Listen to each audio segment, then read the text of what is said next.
The EP Podcast. Heard everywhere podcasts can be found, and always at theeppodcast.com.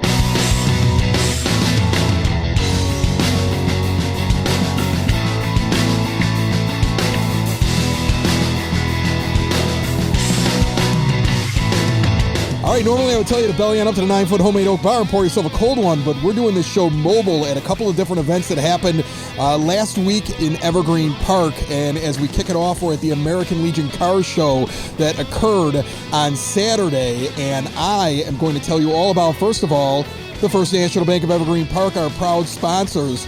And Rocio Medina is standing here next to me. Rocio, you're relatively new with the First National Bank of Evergreen Park, correct? Correct. I've been there now for a few months, but I've been overall with Wintrust for going on 9 years. And you're out at the car show. This is your first Legion car show. This is their second annual one, your first one, huh? Correct. It's exciting. We do a lot of things with the Legion, and we have a pretty good relationship with them, and this is wonderful that they have us out here today. You guys are putting me to shame with the swag. Like, normally I hand out the koozies and I got the bottle opener keychains and people go nuts for them. And I feel like you've upped your swag thing now when you sit next to my table, because you got White Sox and Cubs flags off the cars and gift baskets. And I don't have any of these bank suckers like the big giant basket here that I keep running over and eating out of. Okay, you guys are killing me today. Hey, you can never have too many chip clips. No, definitely. Stress balls, everything, we love seeing everybody with our merch, so definitely something to be proud of here. You're over at that iconic building over 95th and Pulaski. Remember, if you open an account online, one of their regular checking accounts, I want to say, you get the $300 bonus. You got to open it up online at bankevergreenpark.com. If you sign up for that, you get the free ATMs. And which I've had explained to me before, but correct me if I'm wrong, because I always want somebody to back me up when I say this. That means if I walk in to some ridiculous place where they got an ATM with a fee on it and they're ripping me off, you guys pay the fee. That's how it makes it free. Correct. We don't charge you to use anyone's ATM, and if they charge you no matter what the fee is, go ahead and accept it. It's going to come out of your account today, but we reimburse you those fees unlimited nationwide the following day. So if you use 5 ATMs today, whatever those fees are, tomorrow you'll see credits right back for those fees. You got a brand new online banking app too, which I was trying out the other day. Pretty cool. Correct. It was very exciting. July 18th, we upgraded. It's a lot cleaner, smoother. Everything, you can pay your bills, take a picture of a check and deposit it that way. We have Zelle, you name it, it's on the app. That's awesome. Well, enjoy your time at the table here. This is the easiest sponsorship read I've ever had to do, because Rocio was sitting here able to tell me everything. I should have you over at the show. You just do the first 2 minutes with me every show. It'll make it easier for me. We'll take the basket of suckers. How many of those suckers do you eat a day? Honestly, give me an honest count. On average, somebody who works inside the bank, how many bank suckers do you consume in a given day? Because I would eat at least 20 of them. Honestly, probably more than we would like to admit. Right? Oh my God, no. And then now Mary has a bowl of chocolate, so. You try all the flavors. You're like, well, I got to have root beer now. And when I'm done with root beer, I'm going to have pineapple. And then I'm moving right back to cherry again, which is still my favorite. Yes, no, definitely. Thank you so much for having us. First stop I'm going to make here as I move through all the cars is going to be Eric Herrera. He's a veteran. He wrote the Bomb Hunter story. He's been on the EP podcast before, and he brought out the Humvee. Is this one of the beeline things that the kids make at these car shows? They run right up to this thing? Because this is a real Army Humvee, isn't it? Oh, yeah. It's a authentic Humvee. I remember coming to car shows with my dad. I loved cars, but, you drag the kids to the car show, and the one car that the kids love to come in and sit down. I mean, they're kind of unsure whether they could jump in or not, but no, you could jump in it, have a good time, take pictures. It's the highlight for the kids and for also the older people, too, as well. So take me through this. What kind of Humvee do we have here? What do we, tell me a few cool features that are on this thing. So it's an 86, came from the Ohio National Guard. It was the commander's vehicle, so it never got driven. It has 11,000 miles on it, which is nothing for an 86, but it has an 07 engine. So even that 07 engine, it's not even that much. Runs like a charm for military standards, but no, it's a great ride. It's all metal. I mean, that's the first thing I would say. I mean, everything in here is just metal that is in the same desert color as the outside. It's on the inside. You got some cushions where the seats are, and you got a steering wheel. You got a brake. Basically, you may have customized a few things. It looks like you put cup holders in there, but you also still have, I see you got there's a spot over there next to the passenger seat where you can still put a rifle. I mean, you don't drive around with one of those in there, but that's what it used to be used for over there. No, I still got the M16 mounts for the driver. It doesn't fit with me because I'm too big, but no, it's all aluminum actually. Oh, okay. The hood is fiberglass. They used to jump these out of planes, so if troops needed a Humvee or a vehicle or any... You could parachute this sucker in. Yeah, you could parachute this out of a... Maybe next year we do this at the car show. We parachute it into the American Legion lot. Yeah, if you get an AC-130, yeah, we could do that, right? We could parachute it right here, no problem. So, I mean, yeah, it's actually lightweight compared to other vehicles. You'd think it is heavy, but it's all aluminum. It's crazy to me because you're telling me, okay, all aluminum. Are they like this when you're over in combat too? Because it would seem to me like you'd want something that would be a little bit sturdier for when they're shooting at you. Well, it's an 86, so yeah, Desert Storm. Okay.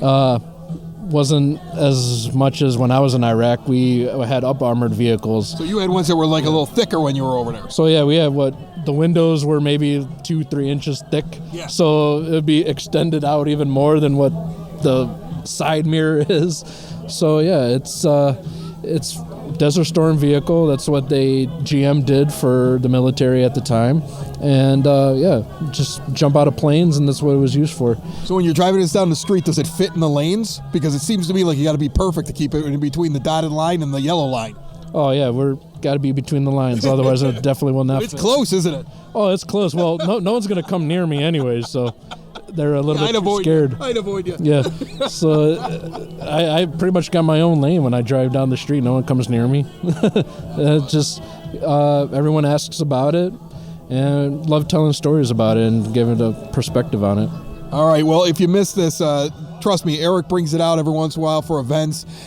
He loves showing it off to the kids. I think that you get a lot of joy out of that. And make sure if you have not checked it out before, he's talked about it on the show before, A Bomb Hunter's Story, written by Eric about his experiences over in Iraq. It's a really great read. I think it's cool that you have this and you like sharing it, man. I appreciate it. Oh, that's what it's all about, especially taking it to the car shows here. Finding veterans that reminisce old times and telling stories, even with their own family members when they come. Right. It's got a great spot to put everybody's beers back there, too. It's like a built-in bar on the back of it. Oh, yeah. You just hang out like it is a bar. Might as well get one of your stools and just prop up. I'm going to come back here later and stand at this bar. 1, 2, 3. How many feet is it? 9. How many feet is it? 9. How many feet is it? 9. It's the homemade 9-foot oak bar. How many feet is it? 9. How many feet is it? 9. How many feet is it? It's the homemade oak bar. We're down here drinking at the homemade 9-foot oak bar. And I know wish you were here and not so far away from the homemade 9-foot oak bar. Is it leek? Is it teak? I don't know, but it's not redwood, it's oak, you know. It's the how many feet is it? 9. How many feet is it? 9. How many feet is it? 9. It's a homemade 9-foot oak bar. I said, how many feet is it? 9. How many feet is it? 9. How many feet is it? 9. Homemade 9-foot oak bar.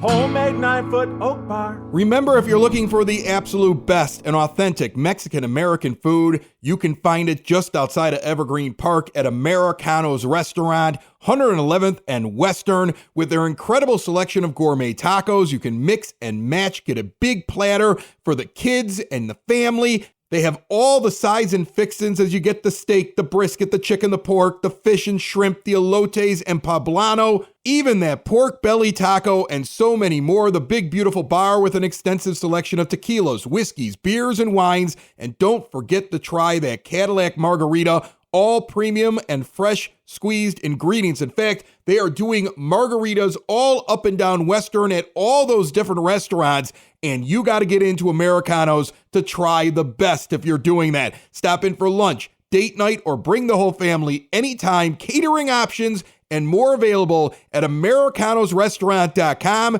Visit them today. 11060 Southwestern Avenue. We're going to get back to the car show in just a little bit, but first we're going to go back in time a little bit to Thursday night last week. Klein Park, Circle Park if you're nasty. Picnic in the park. They had the food trucks lined up there. I think there'll be a lot more next year. Some of those food trucks that didn't want to show up because they weren't sure if Evergreen Park was going to come out. They had well over 1,000 people in that park on Thursday night. You folks did not disappoint. If you missed it, don't worry. I guarantee they're going to do that again. Great music out there and an awful lot of fun. Check it out. All right, picnic in the park. I got Mark Marzullo with me. We're out on a Thursday night. First time that they've ever done this here in Evergreen Park. It's similar to Day in the Park, except I kind of like this. It's more laid back. You've got pretty much all of Klein Park, or Circle Park as people call it, filled with people in blankets, sitting in chairs, walking around, hanging with their neighbors. It's a pretty good, solid first-time event, huh? You know, I was very surprised. The mayor came up with this idea, talked to a lot of people. You know, food trucks are the big thing now. The food trucks came, brought other people out. I'm looking around here, and we must have 1,000 people, 500, 1,000 people in the park on a Thursday night. What a wonderful thing for our town. This is beautiful. This is beautiful. You need more food trucks though next time. I know what the reason was, and I talked about it with the mayor already, is that, some of these food trucks, they want like a guarantee. Well, if they saw this crowd, they'd be here. I think next year you're gonna go bigger and better. I think the food trucks that said we want a guarantee and did not decide to come chose poorly. These guys over here, they chose wisely. They're making money out here. They're smiling big in the food trucks right now. All right, so how's everything going in the village? We haven't caught up in a while. I mean, anything new and exciting that you can tell me? Well, Norm doesn't want to play trivia ever again because I waxed him too bad. He won't even come on the show anymore. Oh, he just keeps telling me, like, I'll be on next week, and then he cancels. I've had 12 cancellations in a row over 12 weeks with that guy. He's the busiest guy I know. Just ask him. No, everything, you know what? We have, the last time that we got together, there hasn't been much going on. We're still waiting for the Subaru dealership on the 95th Street to, they're pushing a lot of dirt around, but a lot of permits, MWRD stuff. And we had that new law office open. It's the Skinnell Law Office. Beautiful job over there. And a couple other things in the hopper, but, we're Macy's is opened up in the plaza. The Macy's thing. Now, that's exciting. I was reading about that. That seems like it's a first-time adventure for them as well, because it's going to be a store plus like an online pickup thing. So Macy's is using Evergreen as a test market, and I've noticed that now over the years that Evergreen is one of these places that a lot of businesses like to use as a test market. We've had like things come in and they go, will this work? Evergreen's got a very good demographic range. It's got a good location. It's just outside of Chicago. Easier government, I would think, to work with because it's a small town more than it is a big city. And they try out their stuff here. I think you guys got lucky with that one, but also Evergreen was attractive to them. There's over the years, there have been a lot of businesses that said, we don't want to do business in Evergreen Park. They didn't think too highly of us. And I'll give you one example. There was a grocery store chain at not a chain, independent grocery store. Mayor Sexton was trying to recruit where Pete's was at. They said, no, Evergreen Park, no, we don't want to go to Evergreen Park. Well, Pete's moved in there, and you see what Pete's does. We're a very pro-business community, and when these businesses come in, they're always successful. So this is a good launching platform for their models, and it seems to be like, oh my gosh, it's working great. How does that come together with Macy's? Is that something where it's just for sale? Is that something that you guys reach out and try to find places? Like, how does that start and finish? Well, the developer had, when that whole project went down, Carson's was the anchor. And when Carson's folded their tent, it was an empty store. So the developer was always looking for a high-end tenant. And we always would say, listen, we want somebody in that building, but we don't want any garbage in that building. We don't need any more dollar stores. We don't need any of that kind of stuff. We've already got enough of those. And they would call up and work with the mayor and say, how about this? And the mayor would probably, maybe. But when we heard the Macy's name, we jumped all over that immediately. You say dollar store. I heard the one up there on 95th Street had to shut its doors again because something with the roof. They've got issues over there. They need to address that. It's safety issues, and the village is working on it. We don't like to shut any business down, and we try to work with them. And right now, the village is working with them to see if we can get them up and running again. Businesses right now that you guys, or types of businesses that you're kind of looking at, are there some that are off the top of your head? You're like, we're looking for this, we're trying to figure it, because I know you did the survey. Right. I know the mayor was talking about you got the results of the survey. You know what people want. Is that like the focus right now, is trying to address that survey? What the mayor's done is form some new committees with people, the economic committee, development committee that she's formed, and we're coming up with her ideas.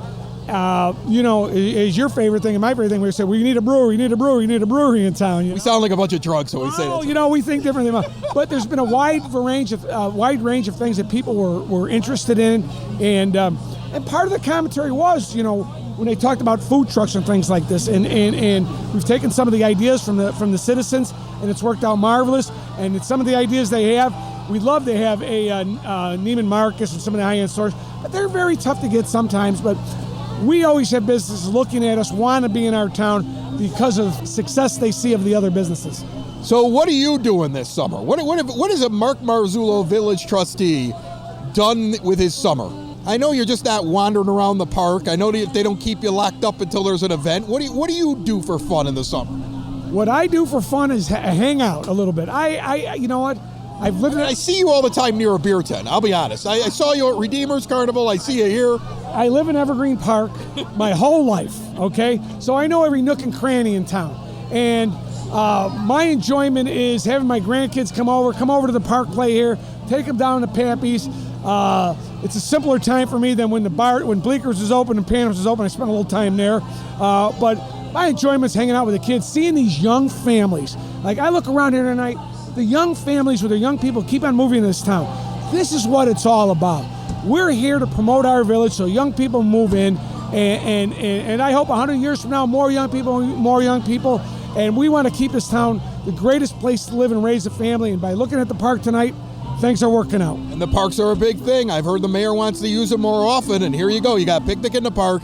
You got a huge crowd. You got a bunch of people out on a Thursday. I mean, do these people have jobs? What are they going to do tomorrow? I think that there's going to be a party all night. You're cutting it off at 8 o'clock. I think a lot of backyards are going to be busy. I think this was the greatest idea ever in the beginning. I said, Thursday night, you got to be kidding me. But on the weekends, everyone's got to go, you got younger kids, you've got baseball, you got soccer, you got a million things to do on the weekend. So sometimes on the weekends, you just don't get the crowd you need. The mayor decided to do this on a Thursday night, and I'm telling you what, even I was like, Thursday night, wow.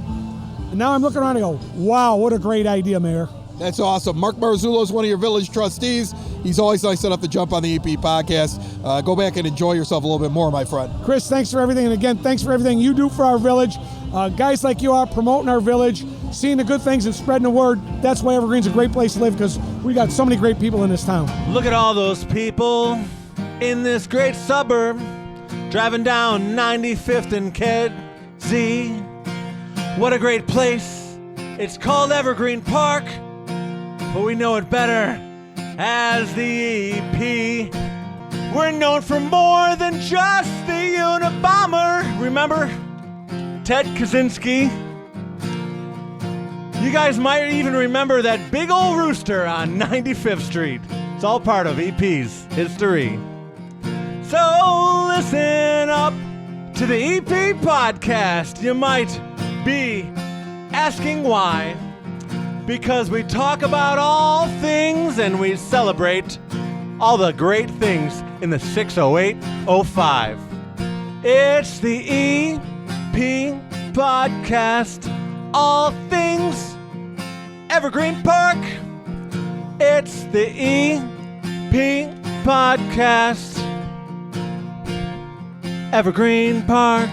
We're getting back out to the car show in just a moment, but first I want to remind you that one of the great businesses along 95th Street that is there to help you stay in your home and stay independent, Hyatt Home Medical Equipment. Big brand new showroom. They've been in Evergreen Park for a long time, but they can service you even better now.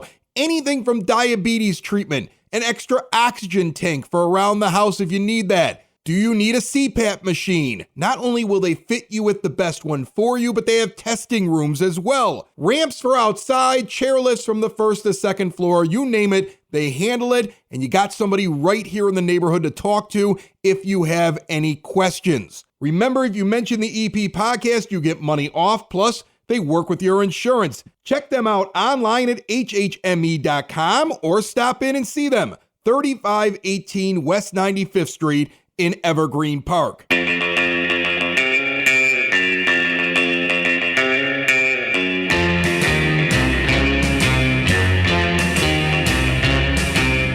EP Podcast Bulletin Board brought to you proudly by Cool Clouds Vapor Shop. Quitting smoking is hard, and Cool Clouds wants to give you an alternative. Remember, they have that big taster bar inside their location right here in Evergreen Park, and CBD products to boot. Check out all they have to offer at coolcloudsvapor.com or stop in and see them at 3837 West 95th Street in the EP.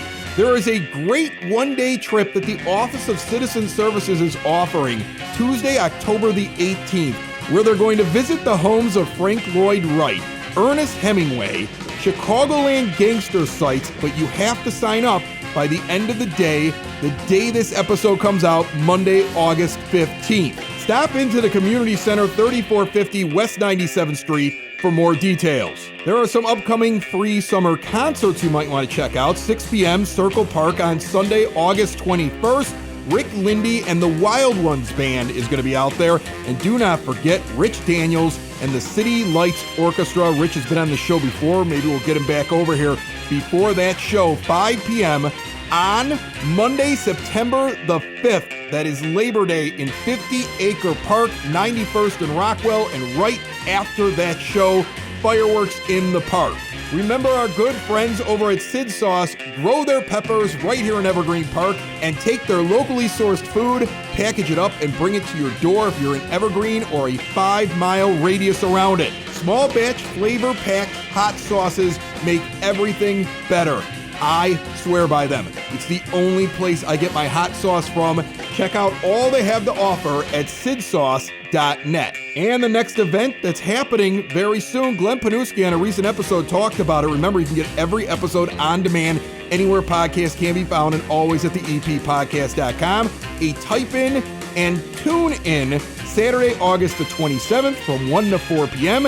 at the Evergreen Park Community Center. No entrance fee, casual meet and greet with some light refreshments. They are going to be checking out vintage typewriters, and collectors are going to be bringing them in, and also LPs and record players. It's kind of a cool little way to spend a Saturday afternoon. They're doing a movie matinee with 3 hours of classic short comedies right there at the event.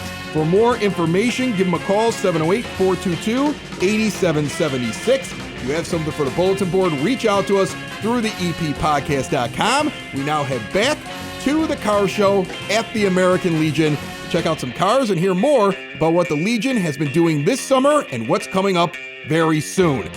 I'm trying to find some of the cooler cars here as we walk along. We just came from the Humvee, which Eric brings out, and I love that one. This one here I did not see at last year's auto show, car show over here at the American Legion, I don't believe. What's your name, man? Joe Saltis. Joe, how are you? My name's Chris, and I love your car. I feel like it would have been in the Dick Tracy movie, something like that. Like it's red, it's got all kinds of curves on it. It's the kind of car that I wish I was born in a different era because I could have driven this, and I would have loved it. It's small. I mean, I don't know how you fit 4 people in it, but it looks like they could have. What kind of car is this? So it's a 1935 Ford Tudor, Tudor, Model 48. So it was more like the business style car that you could put people in the back seat. Okay, so I mean, like, who would drive this kind of a car? Because sometimes, like, people bring something out and they'll be like, "Oh, this is a rare car, so not a lot of people had it," or "This is a standard car," or "This is something only the rich would have back then." Where would this fall? This would be a standard model where people can drive it, and it was just a get around car. It wasn't something for long distances because it doesn't really have a trunk, but it was just like your normal commuter car. You know, it reminds me of like when you see like old time like. Almost like there should be a surfboard on the top of it and they're driving down the beach, right? Am I wrong about that? Not with this car. Not with this car. No. This is more your classic car that you would drive out to really cool places and stuff like that. It's got the white wall tires. I like that. Yeah. We tried to make it really kind of a classic style. My great-grandfather was a bootlegger during Prohibition, so we kind of made homage to him. Yeah, well, my grandfather used to cover his face every time the police went by. He was Italian from Chicago, so I'm pretty sure he might have known your great-grandfather. I don't know. He might have wanted to kill him. So I mean, he was notorious number 9 during the Prohibition era. So, and matter of fact, his right-hand man was the guy that brought the Thompson machine gun to the gang wars during that time. Look at that. Look at what I'm learning here while I'm standing here. All right, so upkeep of this car. I mean, what's it like? I mean, is this a labor of love? Is this like, thank God there's the internet so you can actually find some of the pieces now? How much work did you end up putting into this? Well, just recently I put a new engine. It's a 350, 380 horse small block Chevy in it, which is not stock, obviously, and it's a Chevy motor and a Ford. And then we have Well, that's sacrilege. Right. But for both sides. No, not really, because really when you think about it, it was just easier to get parts. They were cheaper, and the reliability was much better, unfortunately. Yeah. And then we also put an overdrive trans in it, rebuilt the rear end, so everything underneath has just been pretty much done.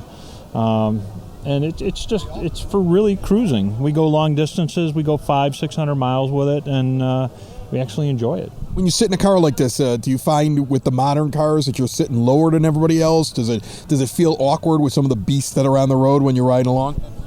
This car is very, very much narrower. If you've noticed that everything tapers up and the fenders are on the outside, where if you look at another car, the fenders are pretty much enclosed and the car's wider. Right. So this one, yeah, you do feel like you're in a smaller, like a VW. Thanks for sharing it with us. I appreciate it. Thanks for coming to the show as well.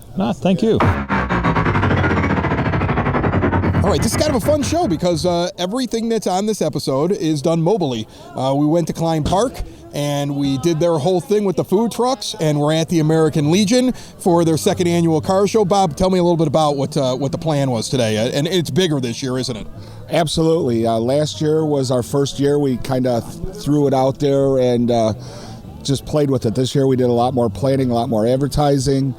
And if you look at the parking lot, we got probably 50, 60 cars here. Yeah, it's really nice. I mean, some of these cars, too, are really cool. Like, I remember last year you had some neat ones. You got some new ones here that I didn't see last year. Of course, Eric brought over the Humvee, and the kids love that. They run up to it. And like I told him, it's turning into a bar on the back of that Humvee because it's just like a fun place for guys to hang out. So it's becoming that over there. But, I mean, like, you brought them in here this year, and the way you have it set up, it's bigger and better than it was last year. I mean, you learn from the year before when you start doing events, huh? Every year that you do something, as soon as this was over last year, I was writing down the pros and the cons.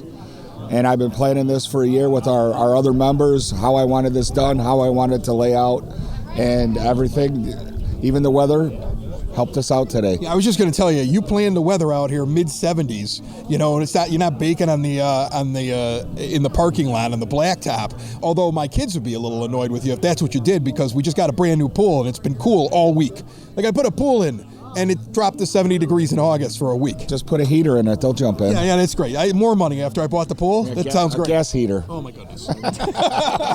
All right, so you're doing the grilling. You got the beers out here. You got the pops. You got a lot of camaraderie. A lot of people walk around talking, having a good time. But the thing that I really like that you do is the popcorn and the snow cones for the kids. Yeah, they run right over there, and it's just like the face painter. Yeah. Popcorn, snow cone for the kids. You're comping that over there. That's what I think is really cool. You know what? The American Legion can afford that. You can afford the popcorn and the snow cones. This is a free event. You don't have to pay no registration to bring your car in. Just show it. Bring it in again next year. I mean, that's how we get people to come back. You know what? You're going to get. You're going to give up a lot of free snow cones with the Lanuti kids over there. They're over there getting every flavor. That's fine. That's fine. Like I said, everybody, the American Legion is open to the public. We are open Monday through Saturday till 2 in the morning from 11 and Sunday till midnight. So, come by. Something's going to be going on here every weekend. We have another show coming up in September. We're going to have an Elvis dinner. I know, and you're doing that in that big room that you have in the back. People forget that's been redone in recent years. Yep. They can rent that out for events. It's really nice back there. We've already been talking about the Elvis performer coming in. You got a pretty big name coming in here, don't you? Oh, yep. He's big. He's all over the South Side.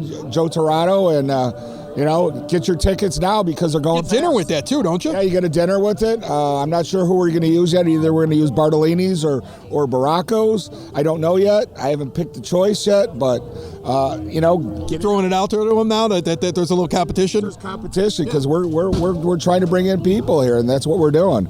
And the American Legion is all about helping the public.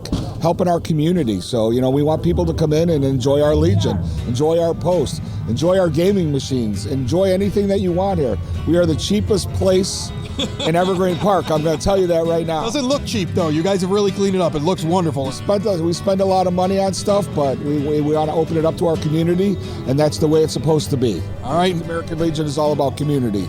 9701 South Kedzie, the Legion, we love you guys, and I love this event, and every time you guys have an event, it gets bigger and better. All right, I appreciate it. Thanks, Chris. Another show is wrapped up. Another show's in the books. Another show is wrapped up. And then by the looks, it's gonna be a good one. And we'll see you next week. And the nudist basement. And the nudist basement. Another show is wrapped up. Another show is wrapped up. Another show is wrapped up. And it's in the books. Another show is wrapped up. Another show is wrapped up. And by the looks, it's gonna be a good one. Nudist basement. Broadcast basement. The nudist basement. The broad basement. Slancha. The EP Podcast. Heard everywhere podcasts can be found, and always at the eppodcast.com.